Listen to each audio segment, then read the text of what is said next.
BN Cartoon TV।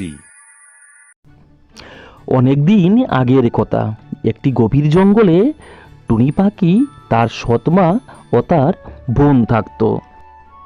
টুনির সৎমা ছিল অনেক দুষ্টু, টুনিকে সব সময় কষ্ট দিত। টুনি বাড়ির সব কাজ করত, রান্না বান্না থেকে শুরু করে যাবতীয় সব কাজ। একদিন টুনি জাতা দিয়ে ধান ভাঙছিল। অনেক ধান ভেঙেছি আজ, আর ভাঙবো না, হাতটাও ব্যথা করছে। কে রে টুনি, রান্না হলো? সারাদিন ধরে তুই তো বসে বসেই আছিস, ধান ভাঙানো হয়েছে কি? মা, সবগুলি ধান ভাঙিনি, আমার হাতে ব্যথা করছিল। আর রান্না হয়ে যাবে মা, অল্প কিছু বাকি আছে।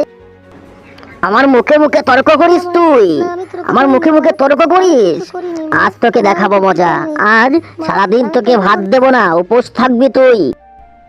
টুনি সৎমায়ের অত্যাচারে কষ্ট পেয়ে কাঁদতে কাঁদতে গভীর বনে চলে গেল। টুনি বনে গিয়ে একটি গাছের মধ্যে বসে কান্নাকাটি করছিল। তখন তার বান্ধবী আসে। কিরে টুনি, তুই একা একা বসে কাঁদছিস কেন? কি হয়েছে তোর? কি আর বলবো, আমি সারাদিন কাজ করি, কিন্তু আমার সৎমা আমাকে প্রচন্ড নির্যাতন করছে। তোকে আর কি বলবো বোন, আমারও তো একই পরিস্থিতি। আমার মা আমাকে প্রচন্ড মারধর করে, আমার কোনো অপরাধ নেই রে বোন। কি করব, আমাদেরকে এভাবেই থাকতে হবে। চল, সন্ধ্যা হয়েছে, বাড়ি চলে যাই। তারপর সন্ধ্যাবেলা তিতলি আর টুনি বাড়ি চলে যায়। রাত্রিবেলা টুনি কিছু না খেয়েই ঘুমিয়ে পড়ে। পরদিন সকালবেলা টুনির উঠতে অনেকটা লেট হয়ে যায়। তুই নিজেকে কি ভাবিস? তুই মহারানী, সকালে ঘরের কাজগুলা করবে কে? হ্যাঁ, কাজগুলা করবে কে? বসে বসে সারাদিন তুই বাড়িতে খাস। আজ তোকে এমন শিক্ষা দিব, তুই জীবনেও ভুলবি না। তারপর টুনির সৎমা টুনিকে প্রচণ্ড মারল। ওই দিন সকালবেলা টুনির মা টুনিকে ঘর থেকে বের করে দেয়। তাই টুনি এই জঙ্গল ছেড়ে অনেক দূরে চলে যায়। টুনি উড়তে উড়তে অনেক দূরে চলে যায়। সে দেখতে পায় একটি সুন্দর জঙ্গল। টুনি সিদ্ধান্ত করে সে ওই জঙ্গলেই থাকবে। নতুন জঙ্গলে টুনির কোনো ঘর ছিল না, তাই সে রাত্রিবেলা একটি গাছের ডালে বসে থাকে।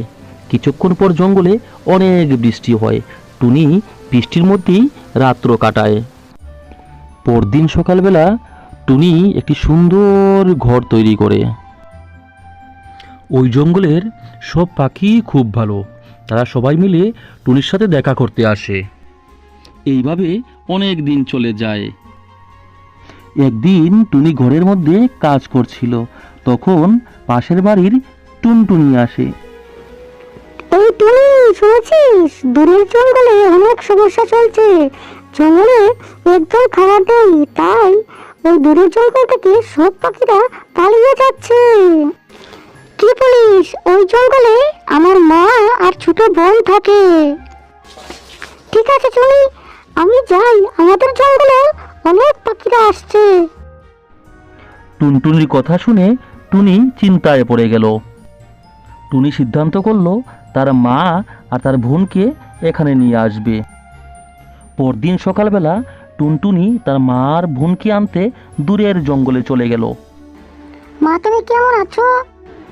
টুনি, তুই এসেছিস? মা, আমরা অনেক কষ্টে আছি, তোর উপর অনেক নির্যাতন করেছি আমি, আমাকে মাফ করে দে মা, আমাকে মাফ করে দে। না না মা, তুমি কেন মাপ চাইবে? আমরা সব কিছু ভুলে আবার নতুন করে সবাই মিলে থাকবো। আমি যে জঙ্গলে থাকি ওই জঙ্গলে অনেক খাবার। শেষ পর্যন্ত টুনির মা নিজের ভুল বুঝতে পারে। তারপর থেকেই টুনি, টুনির মা আর টুনির বোন একসাথে সুখে শান্তিতে বসবাস করে।